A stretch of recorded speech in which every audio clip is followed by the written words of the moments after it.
आज हम बात करने वाले हैं भंवर धाराओं के बारे में। ओके, देखिए भंवर धारा क्या होती है, जैसे कि जब आप कोई लट्टू घुमाते हैं, जैसे इस प्रकार का कोई आपका लट्टू है, जब इसे आप घुमाते हैं तो देखना वो एक ही में क्या करता है, इस प्रकार से राउंड लगाना स्टार्ट कर देता है ना, मतलब एक ही जगह पर ऐसे घूमना स्टार्ट हो जाता है। तो मैंने उसे ऐसे दिखाया, तो इसे कहा जाता है बेसिकली भंवर।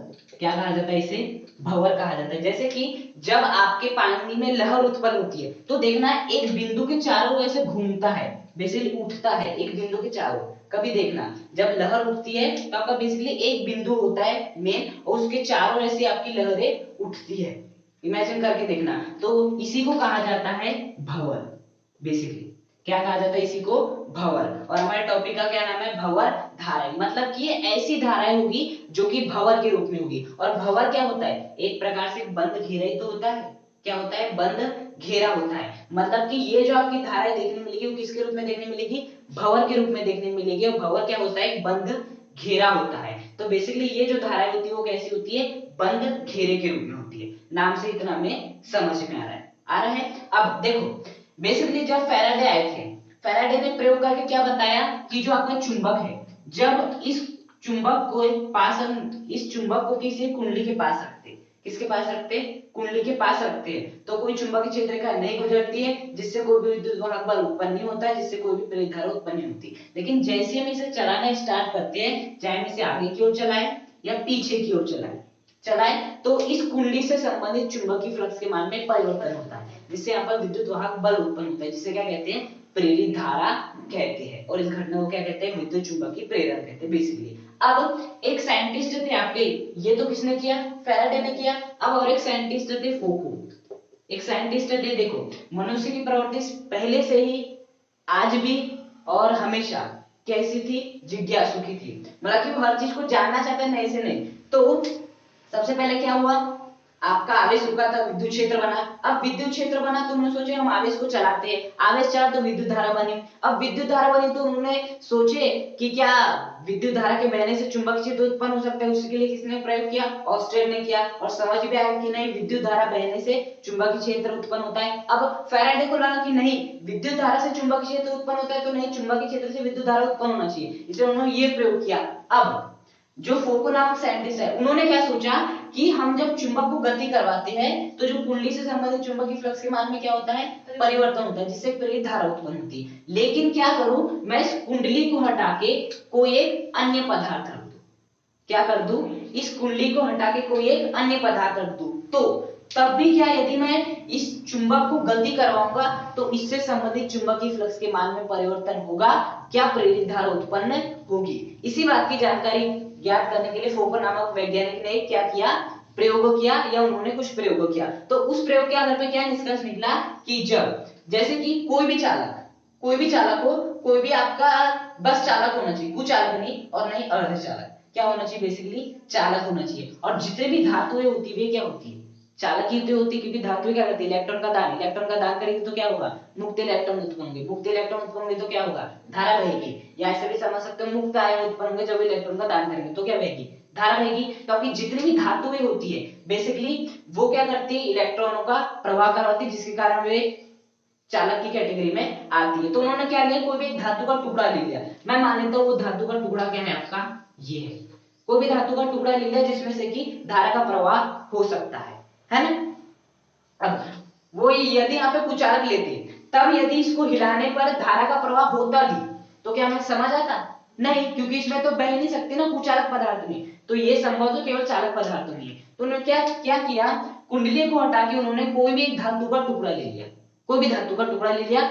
उस धातु के टुकड़े के पास जब उन्होंने चुंबक को रखा तो उन्होंने देखा कोई प्रेरित धारा उत्पन्न नहीं हुई। लेकिन जैसे उन्होंने क्या किया? चुंबक को चलाना स्टार्ट किया, तो क्या हुआ? इस कुंडली से इस धातु के टुकड़े से संबंधित चुंबकीय फ्लक्स के मान में क्या हुआ? परिवर्तन हुआ। और जब चुंबकीय फ्लक्स के मान में परिवर्तन होता है तो क्या उत्पन्न होता है? एक प्रेरित विद्युत वाहक बल उत्पन्न होता है, जिससे कि एक प्रेरित धारा उत्पन्न होती है। और इस प्रेरित धारा को जब उन्होंने देखा ना तो एक घेरे के रूप में थी। कैसे के रूप में थी? बंद घेरे के रूप में थी।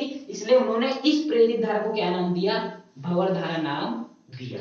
बेसिकली समझ में आया क्या होती भंवर धारा? देखो बेसिकली फैराडे ने कहा था जब हम किसी कुंडली से संबंधित चुंबकीय फ्लक्स के मान में परिवर्तन करते हैं तो उसमें धारा उत्पन्न होगी। उन्होंने सोचा क्या ऐसा कुंडली में होता है या अन्य में भी होता है, इसलिए उन्होंने क्या किया, एक चालक पदार्थ लिया, उस चालक पदार्थ के पास ले जाकर चुंबक को गति करवाई या चुंबकीय क्षेत्र का मान बदले, ऐसा कुछ भी उसने किया।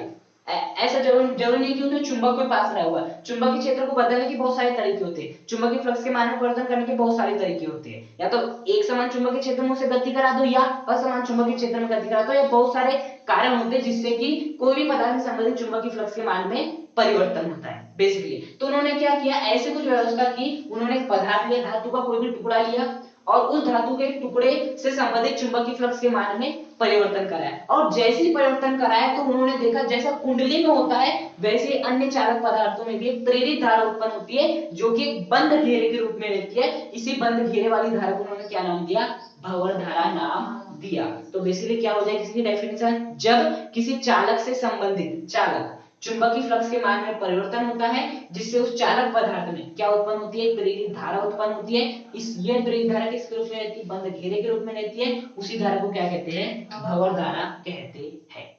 इतनी बात समझ में आती। अब देखो बेसिकली अब भंवर धारा उत्पन्न हो गई। जैसे कि प्रेरित धारा जब उत्पन्न होती है तो किस प्रकार से उत्पन्न होती है, वो इस प्रकार से उत्पन्न होती है कि वो उस कारण का विरोध कर सके जिसके कारण वह उत्पन्न हुई है। तो इस भंवर धारा में भी वही गुण पाया जाता है। ये बेसिकली बताओ, यदि आपका चुंबक में पास ला रहा हो उसके कारण इसके चुंबकीय फ्लक्स में परिवर्तन हो रहा है जिससे भंवर धारा उत्पन्न हुई है, तो भंवर धारा की दिशा इस प्रकार से होगी कि वो इस चुंबक के पास आने का विरोध कर सके। मतलब यहाँ पर आपका किसके नियम का पालन होता है, लेंज के नियम का पालन होता है।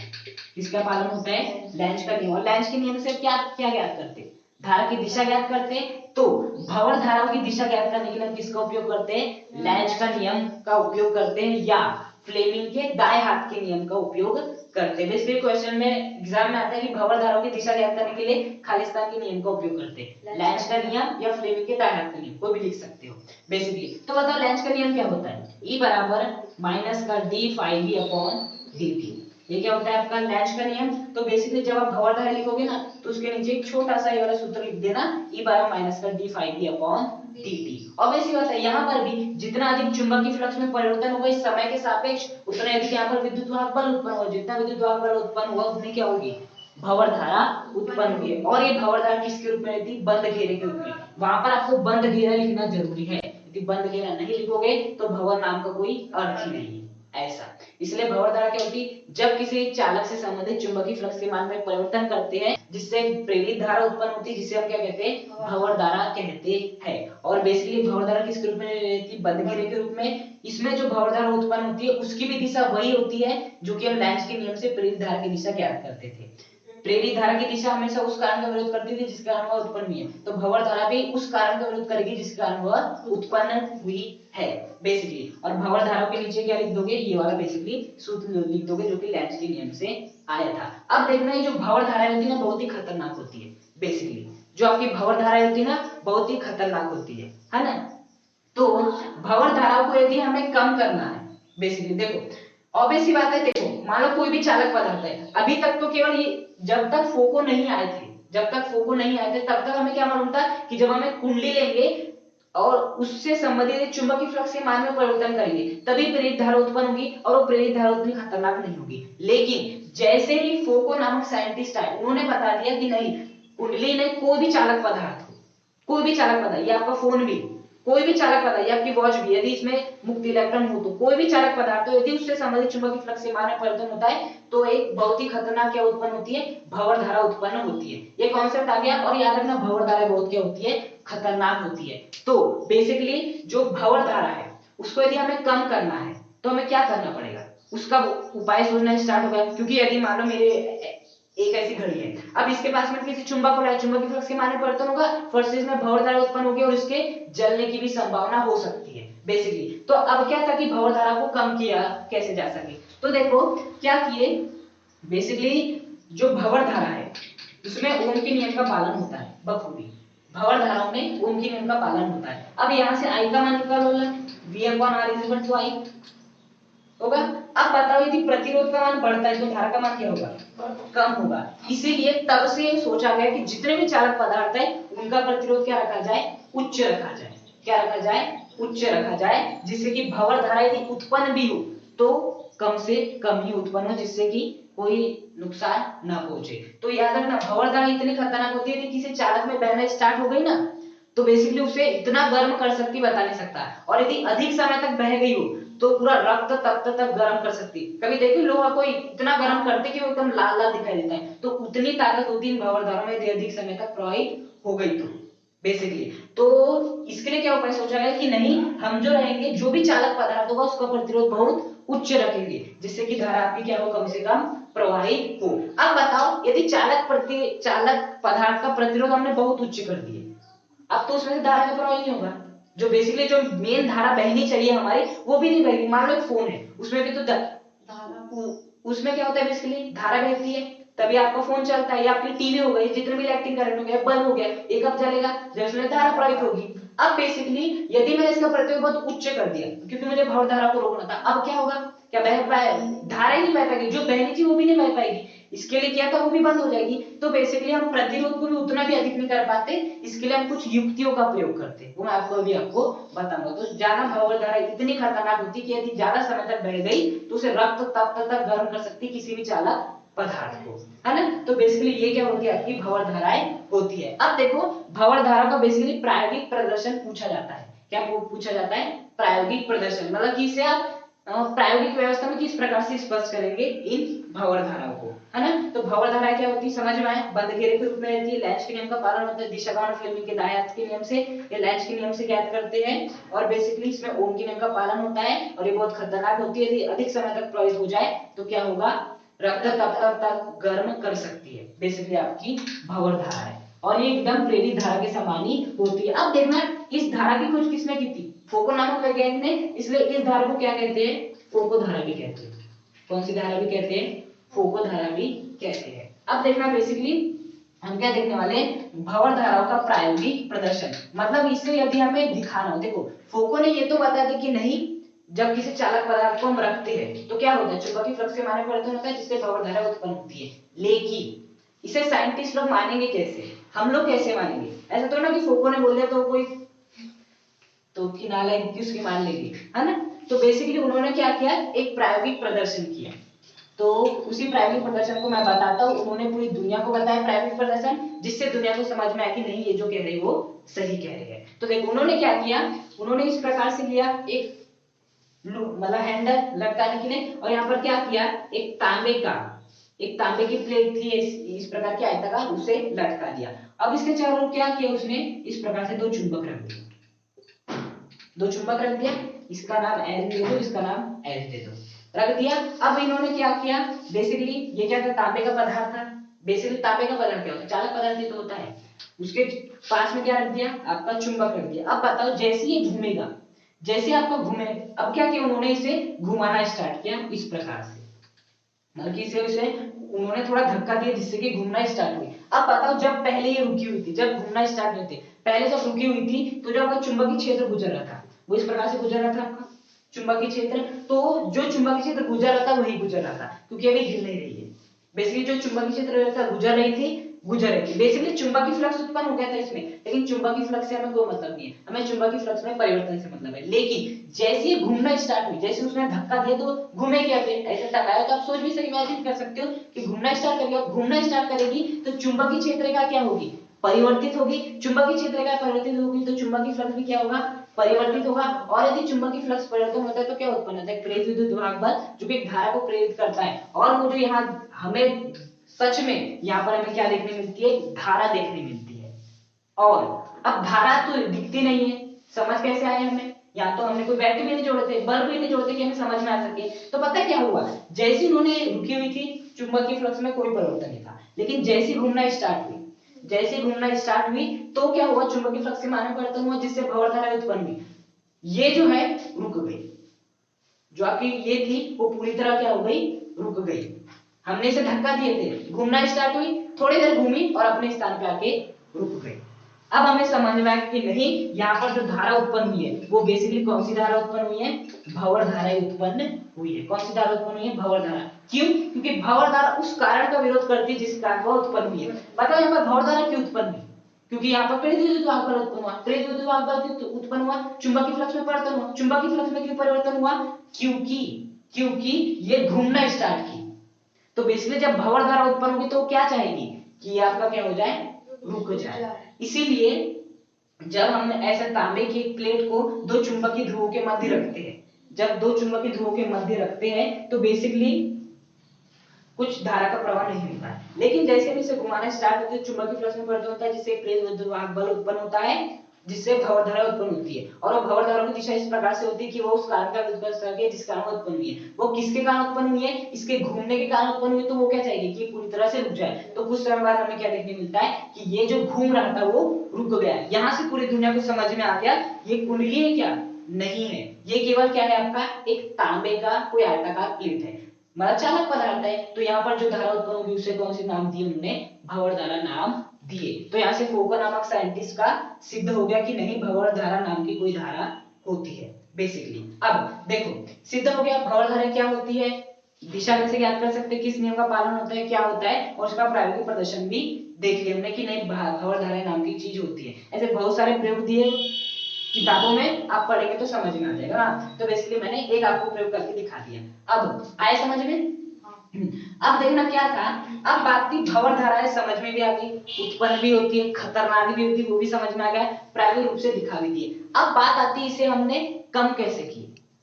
बेसिकली भंवर धारा क्या होती है? बहुत ही खतरनाक होती है, रक्त तब तक गर्म कर सकती है, इतनी खतरनाक होती है। तो उसे हम क्या समाप्त कर सकते भंवर धारा को या कम कर सकते? तो हमेशा याद रखना भंवर धारा को कभी भी समाप्त नहीं किया जा सकता। यदि आप उस पदार्थ से संबंधित चुंबकीय फ्लक्स के मान में परिवर्तन करते हैं तो भंवर धारा उत्पन्न होगी।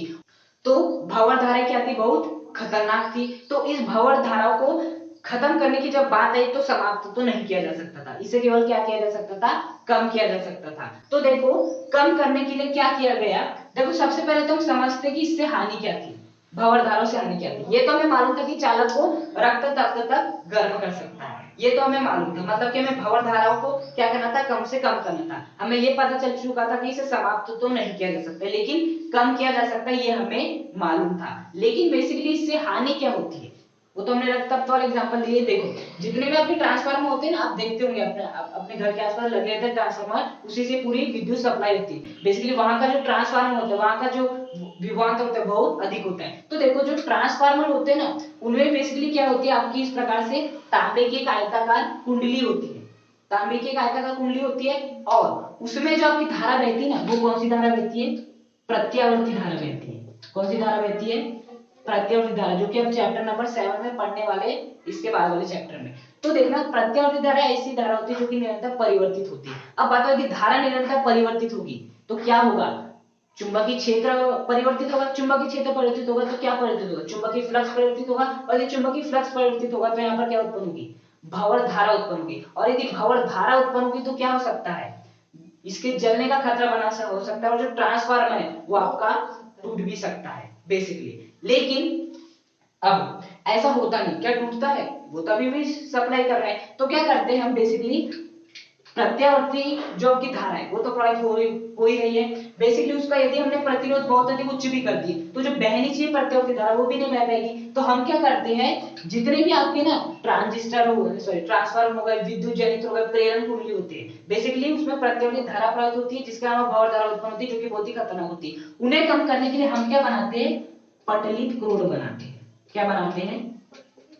पटलित क्रोड बनाते हैं। क्या बनाते हैं? पटलित क्रोड। बहुत ही आईएमपी क्वेश्चन है, हमेशा पूछा जाता है भंवर धारा को कम करने के लिए क्रोड खालिस्तान बनाए जाते हैं। आंसर होगा पटलित। क्या बनाए जाते हैं? पटलित क्रोड। अब पटलित क्रोड का मतलब क्या है? सबसे पहले समझो कि यहाँ पर ऐसा होता क्या है कि भंवर धारा बहते ही ये पूरा जल जाता है। समझो बेसिकली देखना आपके जितने भी आपके रहते हैं ना ट्रांसफार्मर, पहले ट्रांसफार्मर, विद्युत जनित, प्रेरण कुंडली, उनके जो आपके क्रोड रहते थे ना वो कैसे बनते थे? नर्म लोहे के बनते थे।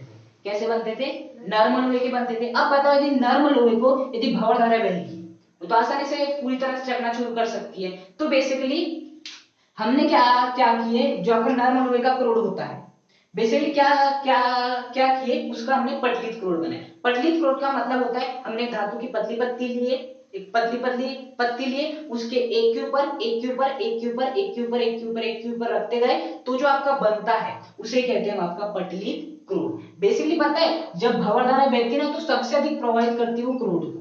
किसे करती है? क्रोड को करती है, क्योंकि बाकी भाग तो लोहे का बना होता है। बेसिकली वो प्रभावित किसे करती है? क्रोड को करती है। और जो क्रोड बनता है किसका बनता है? नर्म लोहे का बनता है बेसिकली। और उस नर्म लोहे को भंवर धारा आसानी से परेशान कर सकती है, उसे जला भी सकती है। इसीलिए जो नर्म लोहे का क्रोड रहता है वो हम कैसा बनाते हैं? पटलित बनाते हैं। पटलित बनाने का मतलब है कि हम जो आपका क्रोड है वो ऐसे रहता है, ऐसा रहता है, तो हम नर्म लोहा लेते हैं, उसकी एक पतली पत्ती बनाते हैं और उस पतली पत्ती को ऐसे रखते हैं, फिर उसके ऊपर और एक पतली पत्ती रखते हैं, फिर और एक, फिर और एक, फिर और एक, फिर और एक, हाँ एक के ऊपर एक के ऊपर एक पतली पत्ती रखते जाते हैं, और इस प्रकार से जो क्रोड बनता है उसे क्या कहते हैं? पटलित क्रोड कहते हैं। तो भंवर धाराएं खतरनाक क्यों होती है? क्यों? क्योंकि बेसिकली भंवर धाराओं से हानि क्या है, पहले ये पूछा जाता है। तो बेसिकली जो आपके ट्रांजिस्टर हो गए, सॉरी ट्रांसफार्मर, विद्युत जनित्र जो कि आप पढ़ोगे अभी, या आपकी प्रेरण कुंडली, जितने भी होते हैं उनमें बेसिकली क्या प्रवाहित होती है? प्रत्यावर्ती धारा प्रवाहित होती है, जो कि निरंतर परिवर्तित होती है, जिसका चुंबकीय फ्लक्स के मान में परिवर्तन होता है, जिससे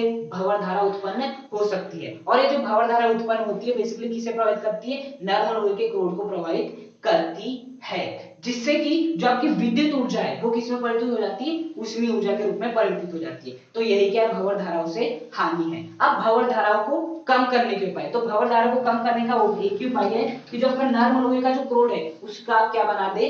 पटलित क्रोड बना दे। क्या बना दे? पटलित क्रोड बना दे। पटलित का मतलब होता है एक के ऊपर एक के ऊपर एक के ऊपर एक। तो बेसिकली यही क्या होता है आपका एक सबसे अच्छा उपाय है कि आप क्या करें, जो भंवर धाराएं होती है उसको रोकने के लिए जो क्रोड बनाया जाता है वो क्या बनाए जाते हैं? पटलित बनाए जाते हैं। इतनी बात समझ में आती है। और हमेशा है ना भंवर धाराओं को कम किया जा सकता है, पूर्णतः समाप्त नहीं किया जा सकता। पटलित क्रोड बनाए हो आपने एक के ऊपर एक के ऊपर एक रख के, तो केवल ऐसा नहीं कि समाप्त हो जाएगी, वो बहेगी लेकिन उतना हानि नहीं पहुंचाएगी। तो ये हो गया आपकी भंवर धाराएं क्या होती है, उसका प्रयोगात्मक प्रदर्शन, कौन सा सूत्र लगता है, और बेसिकली उससे हानि क्या होती है, उसे रोकने के उपाय। अब इसका उपयोग भी है बहुत जगह।